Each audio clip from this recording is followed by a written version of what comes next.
जय हिंद सभी फौजी पेंशनर बंधु। मुझे उम्मीद है OROP 3 का धमाका आप तक अब तक पहुंच चुका होगा। हाँ मित्रों, आज इसी विषय पर मैं विस्तार में बात करने वाला हूं।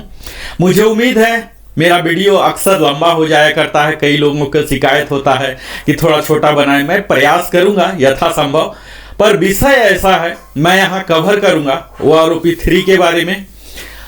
हमारा यह एक श्रृंखला है, आपने देखा ही होगा OROP 3 का धमाका। यहाँ धमाका कहने का मतलब यह है कि आपके लिए कुछ न कुछ लाया है, या तो खुशखबरी लाया है या सैडनेस लाया है। तो धमाका के साथ दोनों चीज होते हैं। धमाका का मतलब हमेशा खुशी ही नहीं होता, दुख भरा भी है, गम भरा भी है। हम इस OROP 3 के श्रृंखला में काफी कुछ बात कर चुके हैं। आज के इस वीडियो में प्रमुखतः मैं कवर करूंगा सूबेदार रैंक, जिसके वारंट ऑफिसर और चीफ पेटी ऑफिसर नेवी में होते हैं इक्विवेलेंट। इसके लिए विशेषतः लोगों के आग्रह पर बनाया। कई लोगों का ऐसा नैरेटिव है कि बेड़ा गर्क हो गया है सूबेदार साहब का। पिछले OROP 2 में भी उन्हें नजरअंदाज किया गया, 3 में भी किया गया।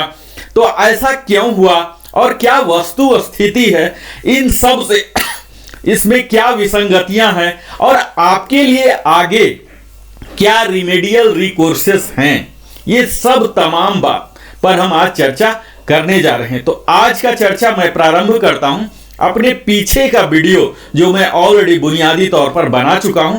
थोड़ा सा रिकैप कर दूं ताकि यह वीडियो जो पहली बार ही देखने आए हैं उन्हें थोड़ा सा OROP 3 का कंसेप्ट भी पता चल जाए।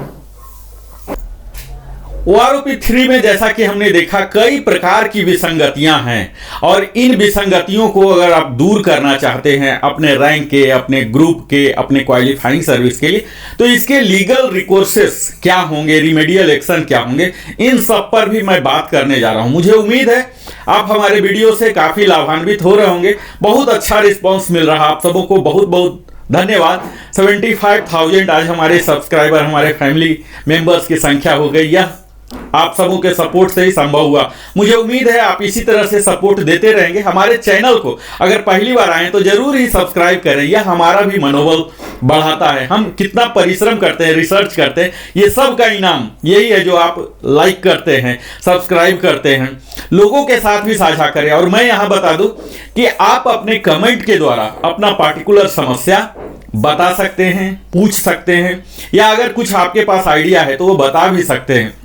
मैं प्रयास करूंगा यथाशीघ्र आपके सवालों का जवाब दूं, आपको सलाह दूं।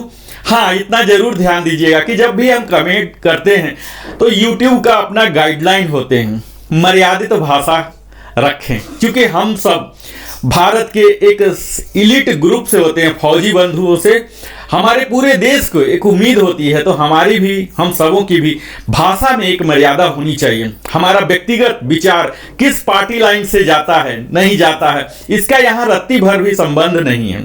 OROP 3 में जो वस्तु स्थिति है उस पर बात किया जाए, उसके पेचीदगी की, उसमें क्या कमियां हैं उसे लिखें, ताकि जो हमारे हायर अथॉरिटी हैं, ये सब भी सारे सोशल मीडिया का एनालिसिस किया जाता है, और वहां पर आपके जो भी पॉइंट्स हैं अगर जेन्युइन है तो निश्चित ही उस पर कार्य किया जाएगा। अभी तक का यही इतिहास रहा है कि लोगों की आवाज प्रजातंत्र में हमेशा उसकी ही प्रमुखता दी जाती है। तो आवाज उठाना बिल्कुल सही है, लेकिन भाषा थोड़ा सा मर्यादित हो तो बेहतर माना जाता है, और यही हमारा सभ्य समाज का एक प्रमुख पहचान भी होता है। तो आइए हम अब अपने विषय, मुख्य विषय वस्तु पर आते हैं। आज फिर से मैं बता दूं कि आपने अगर चैनल को सब्सक्राइब नहीं किया तो सब्सक्राइब कर लीजिए। और यह मुख्यतः मैं वीडियो समर्पित करने जा रहा हूं सूबेदार साहब, वारंट ऑफिसर साहब और चीफ पेटी ऑफिसर, उनके टेबल में क्या है, किस तरह से है, यह सब मैं दिखाने जा रहा हूं। आइए, तो आइए हम आज देखते हैं।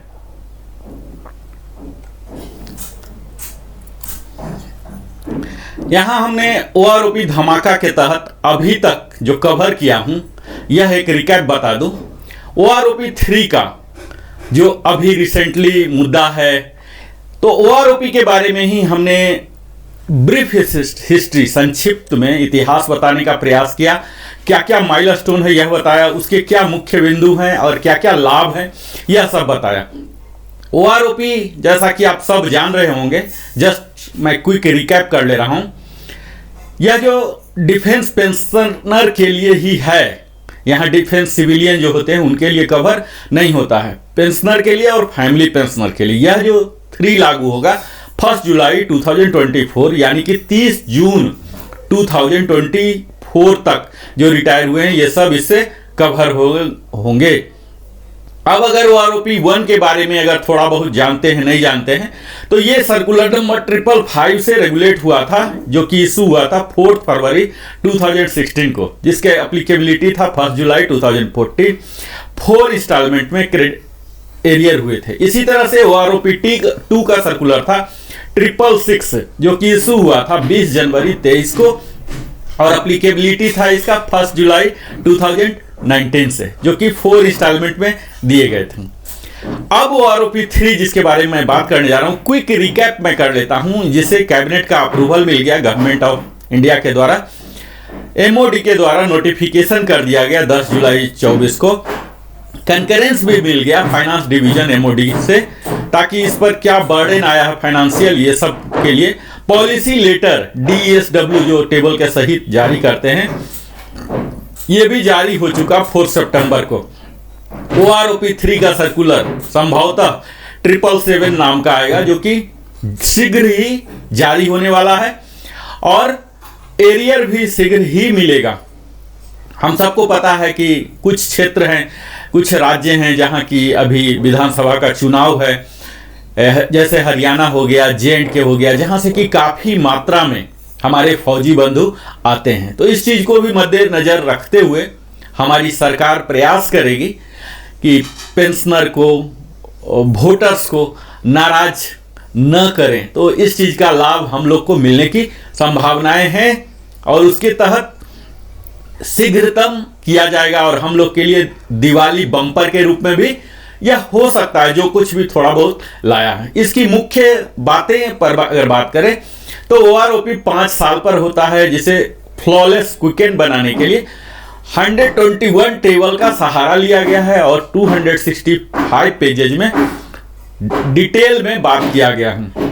इसमें रिटायरिंग, सर्विस, स्पेशल सभी पेंशनर कवर हो रहे हैं। डिसेबिलिटी में इनवैलिड लिव लाइफ डिसेबिलिटी, वार इंजरी, इम्पेयरमेंट रिलीफ, वार इंजरी एलिमेंट, वार इंजरी, सब इसमें ऑर्डिनरी, स्पेशल, और सारे रैंक जैसे कि commissioned officer, JCO, others, non combatant, ये सब कवर हो रहे हैं। Army, navy, air force, DSC, territorial army, retired, discharge, invalidated out, died in service और आफ्टर, ये सब कवर हो रहे हैं। इसमें कुछ एक्सेप्शन है जो कि अपने मर्जी से गए हैं, वो कवर नहीं होंगे। खासकर 1 जुलाई 2014 के बाद से जो भी गए हैं वो कवर नहीं होंगे। यहाँ आपको एक प्रमुख बात मैं बता दूं कि जिनका भी पेंशन है, फैमिली पेंशन है, अगर वो घटके है, जैसे मैं अभी टेबल की चर्चा करूंगा, और इसमें अगर निगेटिव ग्रोथ है तो आप रत्ती भर भी चिंता न करें, क्योंकि निगेटिव ग्रोथ नहीं होगा। आपके पेंशन में हमेशा आपके एडवांटेज में ही रखा जाएगा, डिसएडवांटेज में कदापि नहीं होगा। यानी कि लेस वैल्यू होते हुए भी आपको पुराना वाला वैल्यू दिया जाएगा। तो ये सब इसकी खासियत है। एप्लीकेबिलिटी पर हमने बात कर ही लिया है। नॉन एप्लीकेबिलिटी को देख लीजिए। नॉन एप्लीकेबिलिटी में मुख्यतः रिजर्विस्ट और पेंशनर हैं, जैसे कि जिसे एक एनोमली के तौर पर देख सकते हैं, जो पीएमआर हैं, प्री मैच्योर रिटायरी, और रिजर्विस्ट पेंशनर हैं, वो इनसे ओआरओपी 3 के एम्बिट में नहीं आते हैं, एक्स ग्रेसिया वाले नहीं आते हैं, और यूके, एचके, सारे केसीआईओ पेंशनर ये सब कवर नहीं होते हैं। पाकिस्तान बर्मा आर्मी पेंशनर ये सब कवर नहीं होते हैं। इसमें जो मेथोडोलॉजी है ये हमें समझने की जरूरत है कि यही जो मेथोडोलॉजी है यही त्रुटिपूर्ण है, और इसी के कारण हर रैंक में, हर ग्रुप में और हर क्वालिफाइंग सर्विस में जो अभी टेबल में त्रुटियां दिख रही हैं यही हैं। तो इसे हमें बेहतर से समझने की जरूरत है। यहाँ 3 पैरामीटर्स को मुख्यतः कंसीडर किया गया है, जिसमें मुख्यतः हमारे रैंक है, ग्रुप है और क्वालिफाइंग सर्विस है, कितना लेंथ ऑफ सर्विस करके हम आए। और इसमें जो डाटा लिया गया है, सैंपल डाटा 2023 के रिटायरी, यानी कि 2023 वर्ष में जो भी रिटायर हुए उनका जो भी मैक्सिमम पेंशन था उस रैंक, ग्रुप और क्वालिफाइंग सर्विस और जो मिनिमम था उसके एवरेज को कंसीडर किया गया है, यहां सैंपल डाटा के रूप में लिया गया है। यहीं से हमारी एनोमली शुरू हो जाती है। क्वालिफाइंग सर्विस में कई जगह ऐसे होते हैं कि उनके पास डाटा नहीं है, तो आप देखेंगे कि लोअर क्वालिफाइंग सर्विस वाले यानी कि कम समय वाले भी ज्यादा ले रहे हैं कई बार या बराबर ले रहे हैं, उन्हें एक ब्रैकेट बनाना पड़ गया। इसी तरह से हम रैंक में भी देख सकते हैं कि कई जगह आप देखेंगे कि लोअर रैंक के भी, मैं उदाहरण के साथ भी बात करूंगा, लोअर रैंक वाले भी हायर रैंक से ज्यादा ले रहे हैं। इसी तरह से कहीं कहीं देखा गया कि 10 साल हो गए, जैसे सूबेदार केस जो हमारे आज सब्जेक्ट का मुख्य टॉपिक है, तो पिछले 10 साल से रिवीजन ही नहीं हुआ। वो आरोपी 2 में भी कुछ भी नहीं मिला, 3 में भी कुछ भी मिलने की आसार नहीं है, तो ऐसा भी केस है। तो ये सब एनोमली है, एनोमली की बात में हम करेंगे। यहां यह देख लेना है कि जो भी इंस्ट्रक्शंस OROP 3 को थोड़ा सा प्रेसाइज डॉक्यूमेंट किया गया है, हालांकि 265 पेजेज हैं, लेकिन इसमें कई सारी बातें हैं जो OROP 1 में है, OROP 2 में है, वही एज इट इज इंस्ट्रक्शन रहेंगे। अगर उसमें बदलाव नहीं किया गया है तो यहां पर उसे मेंशन नहीं किया गया है। अब मैं सीधा आता हूं उन सारे टेबल पर, उन टेबल को एनालिसिस करूंगा, क्योंकि मैं अभी तक जस्ट एक क्विक रिकैप कर देता हूं। सिपाही और इक्विवेलेंट का टेबल हमने कवर कर लिया, जिसमें मुख्यतः एक लाइन में बोलता चलूं कि 10 इयर्स तक जो भी सिपाही रिटायर हुए हैं, खासकर 10 इयर्स में तभी रिटायर होने की नौबत आती है जब इनवैलिडेटेड आउट हो गए हैं, मेडिकल बोर्ड आउट हो गए, तभी ये सब की जरूरत होती है। तो यहां कोई खास इजाफा नहीं है, मैक्सिमम निगेटिव वैल्यू है। यानी कि आप यह कह सकते हैं कि जो भी इनवैलिडेट आउट हैं, स्पेशल पेंशन वाले हैं, ये सबको लिबरलाइज पेंशन वाले इसी कैटेगरी में सब आ जाते हैं, तो यहां पर उनको निगेटिव ग्रोथ ही है। हालांकि वाई ग्रुप में थोड़ा सा मिल रहा है, एक्स में ज्यादा ही है। अगला जब हम आगे जाते हैं तब थोड़ा सा ग्रोथ है। ग्रोथ यहां मुख्यतः आपको 4 डिजिट में दिखना शुरू होगा 14.5 ईयर्स के बाद सिपाही के लिए। तो ये सब हम विस्तार में जिक्र कर लिए हैं। 20.5 ईयर्स के बाद अंधाधुन है, 2890 है, जिसमें बहुत ही कम होंगे कि इसी रैंक में कोई रिटायर होता है। अगला हमने कवर किया था ऑनरी नायक। ऑनरी नायक में भी सेम वही ट्रेंड्स हैं। 10 साल तक बहुत ही ज्यादा नहीं दिख रहा, कई को निगेटिव भी दिख रहा है। जब हम आगे बढ़ते हैं यहां भी सेम 14.5 ईयर से, जहां से कि एक्चुअल रिटायर होने लग जाते हैं। पेंशनेबल जॉब ही इस तरह से है कि नेवी में 15 साल, आर्मी में 17 साल और एयरफोर्स में 20 ईयर्स के बाद ही रिटायर होते हैं। तो यहाँ 14.5 के बाद दिखने लगा है 4 डिजिट में 1675 का डिफरेंस आने लगा है। अगला ऑनरी नायक है। ऑनरी नायक LAC लीडिंग, इसमें 20 के बाद तो कोई होते नहीं है, तो यहाँ भी अंधाधुन जो कि ट्रिक दिखाया गया है यहाँ 2890, जो कि कोई एलिजिबल नहीं होंगे। अगला रैंक है नायक एंड इक्विवेलेंट, जिसमें आर्मी में काफी लोग इसमें जाते हैं, लेकिन 10 साल तक कोई नहीं जाते हैं। 10 साल तक जाने वाले जो भी होते हैं ये लिबरलाइज पेंशन वाले, मेडिकल बोर्ड आउट वाले, स्पेशल पेंशन, इस तरह के किस्म के ही होते हैं। तो इन सब को अगर कोई रहे हैं 1%, आधा % ही जो भी, तो यहाँ उनका निगेटिव ग्रोथ है। वाई ग्रुप में थोड़ा सा नेग्लिजिबल अमाउंट डबल डिजिट में दिया गया है, तो ये भी एक part of some sort of anomaly मान सकते हैं। यहाँ भी उसी तरह से देख सकते हैं कि 17 साल तक अगर आर्मी से कोई 17 साल एग्जैक्टली गए हैं, स्पेशली इस एक्स ग्रुप से, एक्स ग्रुप के हालांकि बहुत कम ही होते हैं, तो अगर कोई गए हैं 17 साल तक तो इन्हें निगेटिव ग्रोथ मिला है, यानी कि कोई भी लाभ OROP 3 से नहीं होने वाला।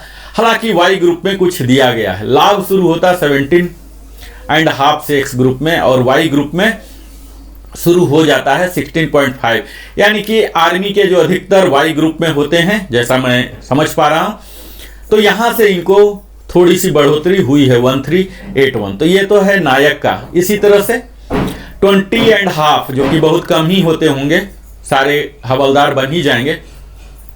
2075 यहाँ अच्छा खासा ग्रोथ दिख रहा, और 22 ईयर्स के बाद तो 4025 रुपीज का है, जो कि एक जस्ट झांसा आप कह सकते हैं, झांसा के रूप में यहाँ दिखाया गया। वाई ग्रुप में भी एक अच्छा खासा ग्रोथ है।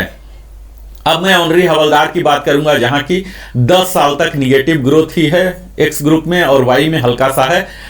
यहां भी सेम इसी तरह से 17.5 के बाद 360 का ग्रोथ है, और उसके बाद थोड़ा सा ग्रोथ दिख रहा है। फिर ग्रोथ एक्चुअल 20.5 से 2075, और सेम वही ट्रिक इन्होंने लगाया है 22 साल के बाद 4025 आ रहा है। वाई ग्रुप में भी अच्छा खासा है, 1937 का ग्रोथ है। हमने पिछले वीडियो में हवलदार इक्विवेलेंट को पूरे ही विस्तार में लिया है, तो इसलिए मैं यहाँ काफ़ी स्किप करना चाहूँगा, क्योंकि मुख्य टॉपिक मैं सूबेदार पर पहुँचना चाहता हूँ। 10 साल तक यहाँ निगेटिव ग्रोथ है एक्स ग्रुप में, वाई ग्रुप में थोड़ा सा है 3 डिजिट में। फिर से हवलदार की बात करें, हवलदार सार्जेंट पेटी ऑफिसर, तो ये सब में अगेन 17 साल तक निगेटिव ग्रोथ ही है एक्स ग्रुप में। अगर किसी कारण से वो गए हैं तो उन्हें यहाँ कोई लाभ नहीं मिल रहा। 17.5 से जाके लाभ होना शुरू हुआ है, और वाई ग्रुप में थोड़ा सा इन्हें मिला है, 3 डिजिट 4 डिजिट में भी मिला है, स्पेशली 13.5 2794 तक का बेनिफिट मिला है। तो वाई ग्रुप के लिए थोड़ा सा यहाँ मिला है। 20 ईयर्स के जो हैं हवलदार, इन्हें 2525, जो कि यूजुअली एक्स ग्रुप वाले 20 पर जाते हैं, तो यहाँ 2525 का एक बड़ा ही अच्छा राशि मिला है। इसी तरह से वाई ग्रुप को भी एक अच्छा राशि 2756 मिला है, जो कि अभी तक के 20 में मैक्सिमम जाते हैं एयरफोर्स के, नेवी के भी, उन्हें अच्छा खासा, खासकर एयरफोर्स के लिए यह टेबल बड़ा ही अच्छा माना जा सकता है। उसके बाद 20.5 में 1650 हो रहा, 21 में 2000, और 22 ईयर्स 1675, और 23 में भी 1675 ही करके पूरे 28 साल तक किया गया। इसी तरह से वाई ग्रुप में थोड़ा ज़्यादा ग्रोथ दिया गया है, यहाँ ग्रोथ देके 3325 तक है। ये सब टेबल अगर आपके लिए एप्लीकेबल है तो आप स्नैपशॉट ले सकते हैं तत्काल। यहाँ ऑनरी नायब सूबेदार इक्विवेलेंट का है। इसी प्रकार मैं अभी यहाँ एनालिसिस नहीं करने जा रहा हूँ। आर्टिफिसर जो नेवी के होते हैं इनका है। नायब सूबेदार का हमने डिटेल में टेबल बनाया, सेम बाकी सब टेबल की भांति यहाँ भी सेम एरर है। 10 साल तक जो लिबरलाइज और मेडिकल बोर्ड आउट में गए हैं, इनके लिए समस्या है जो बहुत ही कम होंगे, लेकिन अगर ऐसा है तो इनके लिए निगेटिव ग्रोथ ही है नायब सूबेदार के लिए। यहाँ देख लीजिए कि 20 ईयर्स तक नायब सूबेदार के साथ बहुत ही गलत कार्य किया गया, स्पेशली एक्स ग्रुप में टोटल निगेटिव ग्रोथ ही है नायब सूबेदार का 20 ईयर्स तक। वाई ग्रुप में यहाँ इन्होंने 15 ईयर्स के बाद देना शुरू किया है, थोड़ा सा अमाउंट 950 925 तक भी गया है नायब सूबेदार में। अब इससे ऊपर नायब सूबेदार में ही 20.5 में अगर कोई जाते हैं 20 प्लस करके, अगर 20 करके कोई गए हैं तो इन्हें OROP 3 से कोई लाभ नहीं हो रहा। 20 से ऊपर करके अगर गए हैं नायब सूबेदार JWO CPO करके, तब यहाँ से लाभ निगेटिव ग्रोथ का जो इम्पैक्ट था, जो संक्रमण था, वो यहाँ 20 के ऊपर से खत्म हो रहा है। तो यूजुअली 23 में जाते हैं तो यहाँ 1775 का लाभ हो रहा है उन्हें। अब यहाँ यह देखना है कि OROP 3 में ये सब वैल्यू है और OROP 2 में, लेकिन कई लोग को OROP 1 का ही लाभ हो रहा था, उन्हें प्रोटेक्शन मिला था। तो यह वैल्यू जो आप OROP 2 में देख रहे हैं, ये सेम वैल्यू आपके लिए अभी प्रेजेंट नहीं होगा, आपके लिए इससे ज़्यादा मिल रहा होगा। तो ये जो डिफरेंस यहाँ 1775 दिख रहा है, ये एक्चुअल डिफरेंस नहीं होगा, हो सकता है 700 800 600 का ही डिफरेंस हो। इसी प्रकार वाई ग्रुप में भी देख लीजिए कि यहाँ जो डिफरेंस दिख रहा है, अगर आप 2 बेनिफिशियरी रहे हैं तब तो ठीक है, नहीं तो अगर 1 ही बेनिफिशियरी तो ये मार्जिन घट जाएगा। तो ये केस टू केस डिपेंड करता है। यह तो नायब सूबेदार हुआ। अब मैं इस वीडियो का प्रमुख हिस्सा, जिसके लिए मैंने ये गढ़ा है वीडियो, यहाँ तक आ रहा हूँ। बेशक यहाँ तक आने में हमें कुछ भूमिका का सहारा लेना पड़ा और सब लोग को एक साथ करें ताकि OROP 3 सबके लिए कुछ ना कुछ हो। मुख्यतः यह वीडियो में सूबेदार एंड इक्विवेलेंट जो वारंट ऑफिसर हैं, चीफ ऑफिसर्स हैं नेवी के, चीफ मेक 1 और 2 हैं, इन सब के लिए मैंने गढ़ा है। जैसा कि अभी नैरेटिव सोशल मीडिया में आप देख ही पा रहे होंगे चल रहा है कि बिल्कुल बेड़ा गर्क कर दिया गया सूबेदार का। तो क्या हुआ वस्तु स्थिति यहाँ आप देख लीजिए। अगर क्वालिफाइंग सर्विस 6 मंथ्स है तो यहाँ देखिए टोटल निगेटिव है एक्स ग्रुप का खासकर। तो जो निगेटिव है, निगेटिव का मैं विश्लेषण नहीं कर रहा हूं, ठीक है, क्योंकि यहाँ जो भी निगेटिव है तो आपको प्रीवियस जो वैल्यू है OROP 2 से या OROP 1 से जो भी आपके एडवांटेज में होगा वही मिलेगा। वाई ग्रुप में यहाँ कुछ लाभ दिख रहे हैं 3 डिजिट में 500 एवरेज वैल्यू पर। तो आर्मी के कई लोग हैं जो सूबेदार रैंक में एक वाई ग्रुप के होते हैं, रिटायर होते हैं। लेकिन यहाँ यह देखने की बात है कि जो सूबेदार डायरेक्ट हवलदार से रिटायर हुए या नायब सूबेदार बने डायरेक्ट, जो कि बहुत ही कम पोस्ट होते हैं, वही इतना कम में जाएंगे। और इतना कम में जा रहे हैं यानी कि मेडिकली बोर्ड आउट हुए हैं या किसी इनवैलिडेशन इनएलिजिबिलिटी के कारण हुए हैं। तो ये सब बहुत ही रेयर केस है, इसलिए मैं इसे आगे बढ़ता हूँ। अब आगे बढ़ने से भी जहां से कि ये सब रिटायर होने लग जाते हैं 10.5 से भी बहुत कम होते हैं, लेकिन जो भी हैं अगर हैं तो यहाँ 19 ईयर्स तक मैं इस टेबल में देख पा रहा हूं टोटल निगेटिव वैल्यू है एक्स के लिए, यानी कि बहुत बड़ी त्रुटि आप कह सकते हैं कि सूबेदार के साथ किया गया है। अब यह यहाँ बात सोचने की है कि सूबेदार रैंक 2023 में रिटायर हुए नहीं हुए, ये बात इमेटेरियल है। उस 2023 के दौरान सेवा में इन सर्विस तो सूबेदार रहे ही होंगे, उस क्वालिफाइंग सर्विस वाले, उस रैंक के, उस ग्रुप के, तो सैंपल वहां से लिया जा सकता है। ऐसा तो है नहीं कि सर्विस में ही कोई नहीं है। तो उस सेवा में जो है उनके वैल्यू को लेके जो भी कंसीडर किया गया है यहाँ पेंशन के लिए, जो जो एलिमेंट हैं, मूल हैं, एमएसपी हैं और जो जो एलिमेंट है, ये सब को आप 50% कर दीजिए तो आपको यहाँ सूबेदार रैंक का भी मिल जाएगा। तो यहाँ बड़ा ही अकाल हुआ है और इन्होंने हर टेबल में OROP 2 में भी इसी तरह से OROP 2 में, OROP 3 में सूबेदार के साथ इस तरह से कुछ अनुचित, आप समझिए अनुचित क्रिया किए हैं। अब यहाँ यह देखना है कि अगर ये सर्विस होल्डर वाले का सैलरी का डाटा ले लेते उस qualifying service, how much he is drawing, तो अपने आप पेंशन का डाटा 50% कर दीजिए, मिल जाएगा। तो ऐसी कोई कमी की बहाना नहीं कि वहां पर कोई सैंपलिंग डाटा नहीं था। तो एक्स ग्रुप के साथ तो बहुत ही ज्यादा किए। हालांकि यह आप कह सकते हैं कि 19 ईयर्स तक बहुत कम लोग होंगे जो वारंट ऑफिसर बन भी गए और बन के रिटायर भी हो गए। ऐसे पॉसिबिलिटी बहुत ही कम होते हैं, क्योंकि आर्मी में तो सूबेदार बनने के लिए जो मिनिमम क्वालिफाइंग सर्विस है यही इससे ज़्यादा होगा। तो इसमें बहुत ही कम आएंगे, रेयर आएंगे। यहाँ देख लीजिए वाई ग्रुप में इन्हें काफ़ी कुछ मिल रहा, लेकिन 17.5 में देख लीजिए कि यहाँ 0 है। ये अचानक 0 कैसे हो जाता है हमें मतलब समझ से परे है। जबकि होना यह चाहिए था कि हम सब OROP का कयास क्यों लगा के बैठे हुए हैं, OROP 1, 2, 3, यानी कि हमारे लिए लाएगा, हर किसी के लिए कुछ न कुछ लेकर आएगा। इसी उम्मीद से हम लोग इतना एक्टिव रहते हैं सोशल मीडिया में। तो इस तरह की फार्मूला लगाना चाहिए, और फार्मूला तो बड़ा ही सिंपल है। हर वर्ष 3% इंक्रीमेंट होते हैं सेंट्रल गवर्नमेंट में, है ना। तो 5 साल पर आ रहा तो 15% हो गया, तो 15% सैलरी में हो रहा, तो सैलरी का आधा होता है, तो 7.5% कर दीजिए। तो मिनिमम हर रैंक में, हर ग्रुप में 7.5% की बढ़ोतरी तो होनी ही चाहिए, उसमें क्या संदेह है।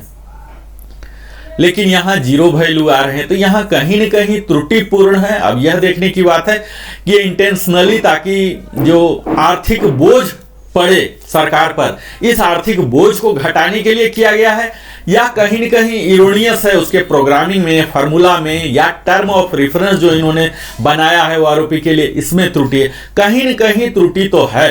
अगर किसी को नुकसान हो रहा है तो कहीं न कहीं कोई कमी है, और इस कमी को भरपाई करने की जिम्मेवारी भी इन्हीं अथॉरिटी को जाता है, ताकि कोई भी डिसएडवांटेज नहीं हो। आप यहाँ यह देख पा रहे हैं कि सूबेदार ने क्या कोई अपराध किया है, कोई ऐसा गलत कृत्य किया है, देश के अहित के लिए किया है क्या? ऐसे कई लोग हो सकते हैं जो डिमोरलाइज हो सकते हैं। आप सोशल मीडिया पर देख सकते हैं कि कितने फ्रस्ट्रेशन भरे हुए ऐसे अमर्यादित वाक्यों का इस्तेमाल किया जा रहा है सूबेदार के द्वारा और उनके इक्विवेलेंट रैंक। तो ऐसा नहीं होना चाहिए। अभी भी सरकार के पास समय है, इन टेबल को पुनर्अध्ययन किया जाए, पुनरीक्षण किया जाए, रिव्यू किया जाए और देखा जाए। उसके थीम को यही रखा जाए कि हर ग्रुप को, हर रैंक को, हर क्वालिफाइंग सर्विस को कुछ न कुछ मिले, कुछ न कुछ, यानी कि 7.5% तो इंक्रीज अवश्य ही हो। तो यहां देख सकते हैं आप 19 ईयर्स में क्या मिला। अब यहां जाके पॉजिटिव ग्रोथ 20.5 से शुरू हुआ है। 20.5 में यहाँ कुछ मिस्टेक है, यहाँ देख लीजिए हमारे प्रोग्रामिंग में कुछ मिस्टेक है। यहाँ हम सही डाटा OROP3 का नहीं दे पा रहे हैं। ये तीनों डाटा इरोनियस है, एक्स ग्रुप में आ गया है, इसके लिए हमें माफ कीजिएगा। 23 ईयर्स में यहाँ 32,000 है, तो यहाँ 1050 की बढ़ोतरी है। यहाँ 23.5 के लिए 250 है। यहाँ फिर से 1700 का निगेटिव ग्रोथ है। तो यहाँ पूरे में आप देख पा रहे होंगे कि ऑलमोस्ट निगेटिव ग्रोथ है। हालांकि वाई ग्रुप में थोड़ी सी बढ़ोतरी है 750 रुपीज की, 475 रुपीज की, है ना, 500 रुपये की 30 साल में जाके अगर करते हैं कोई सूबेदार तो ये आप कह सकते हैं कि यहाँ इनके लिए संतोषप्रद या तो कुछ भी नहीं मिला। यूजुअली सूबेदार जो रिटायर हुए हैं 24 या उससे ज़्यादा होंगे तो 250 रुपया या 750 रुपया मिल रहा, तो जिसे आप नेग्लिजिबल कह सकते हैं। आप सूबेदार हैं तो आप इस स्क्रीन का स्नैपशॉट ले सकते हैं ताकि आप कंपेयर कर सकते हैं कि किस क्वालिफाइंग सर्विस के लिए आपको है। और यहाँ जो राउंडिंग है आपको मालूम ही होगा राउंडिंग ऑफ किस तरह से करते हैं। 20.5 में वो आएंगे जो कि 20 ईयर्स और 3 महीने से एक दिन भी ज़्यादा किए हैं तो, और 6 महीने तक। और फिर से अगर 20 ईयर्स और 6 महीने से ज़्यादा, ठीक है, और 20 ईयर्स 9 महीने से कम तो यहीं पर आएंगे। और अगर 20 ईयर्स 9 मंथ से एक दिन भी ज़्यादा हो गया है तो 21 ईयर्स का होंगे। इस तरह से इसका राउंडिंग ऑफ होता है। तो यहाँ आप देख पा रहे होंगे कि बड़ा ही उदास करने वाला है टेबल सूबेदार साहब के लिए। अब मैं यह बताऊं कि यह तो टेबल आपको एज इट इज दिखा ही। अब इसके लिए सूबेदार साहब को या जो लोग भी हैं जिनको कि इससे असंतुष्टि है या नाराजगी है, फ्रस्ट्रेशन है, उनके लिए क्या है। तो सबसे पहले तो आप इस टेबल को देख के बिल्कुल क्लियर हो जाइए कि वास्तव में ये है क्या आपके लिए, कैसे आप इसे एडवांटेज में बदल सकते हैं। तो इसके लिए यह है कि आप सबसे पहले तो टेबल को अध्ययन करें, उसके बाद आप मीडिया में जहां जहां भी डाल सकते हैं इसको हाईलाइट करें और इसका प्रेजेंटेशन दें। आप अपने रिकॉर्ड ऑफिस को दें, PCDA इलाहाबाद को दें, DSW को दें, MOD को दें और भी हायर अथॉरिटी को अपने प्रेजेंटेशन को सारे मेरिट के साथ अपने केस टू केस करके दें। और इसे अगर मास में दें तो निश्चित ही है यह लाभप्रद होंगे, क्योंकि एक सूबेदार की जो सेवा में जिम्मेवारी होती है इससे हर कोई अवगत है और इसको सम्मान मिलना चाहिए। पेंशन हमारा ऐसा है कि यह इतनी मात्रा अवश्य होनी चाहिए कि समाज में हम एक प्रतिष्ठित होकर एक सम्मान पूर्वक अपनी जो कॉमन मिनिमम जो ज़रूरत होती है इसकी पूरा तो अवश्य ही करें। जैसे जैसे हायर रैंक्स होते हैं उनके लाइबिलिटी भी ज़्यादा होते हैं, मेडिकल इशू हो जाते हैं, तरह तरह के इशू होते हैं। तो इन सब को एड्रेस कर पाना, खासकर OROP जो कि JCO के लिए ही बनाया गया था, उनकी महंगाई को मिटिगेट कैसे किया जाए उसको रखकर, और जो सूबेदार से रिटायर हुए हैं बहुत ही कम मात्रा में रीएम्प्लॉयड हो पाते हैं, तो ऐसा कह सकते हैं कि उनकी एकमात्र आय का साधन पेंशन ही होता है। तो इसमें हमारी अथॉरिटी को अवश्य ही ध्यान रखना चाहिए कि हर रैंक को अवश्य ही दें। और आप सब पर ही जिम्मा है कि मर्यादित भाषा से, जो कॉन्स्टिट्यूशनल तरीका है, जो लीगल है, जो वैध है, कॉन्स्टिट्यूशनल है, उस रूट को फॉलो करते हुए इसे आगे लेके चलें। इसके लिए एएफटी भी जाया जा सकता है। आप लीगल जो एक्सपर्ट हैं, जो एडवोकेट हैं हमारे सोसाइटी में, इनसे भी कांटेक्ट करें आप, ताकि इस इशू को कैसे आगे बढ़ाया जाए। कई हमारे एक सर्विसमैन के सोसाइटी हैं, रजिस्टर्ड सोसाइटी हैं, उन सब के साथ मिलें, बैठें, आप देखें कि कितने ऐसे केस हैं, फिर फार्मूला में क्या त्रुटि है। मैंने जो अभी देखा, सूबेदार का जो अध्ययन किया, इसमें देखा कि काफ़ी सारी त्रुटियां हैं सूबेदार का। तो इस त्रुटि को हटाया जा सकता है, ऐसा नहीं है कि एक बार हो गया तो ये फाइनल है। सर्कुलर बनने के बाद भी रिवीजन आते हैं, तो कई चेंजेस होते हैं, और इसी सकारात्मक सोच के साथ आप भी आगे बढ़ें। अगला वीडियो में मैं एक्सक्लूसिव सूबेदार मेजर और उसके इक्विवेलेंट को कवर करने जा रहा हूं। तो बहुत बहुत धन्यवाद। अगर आपने अभी तक मेरे चैनल को सब्सक्राइब नहीं किया है तो अवश्य ही सब्सक्राइब कर लें, लाइक करें, कमेंट करें।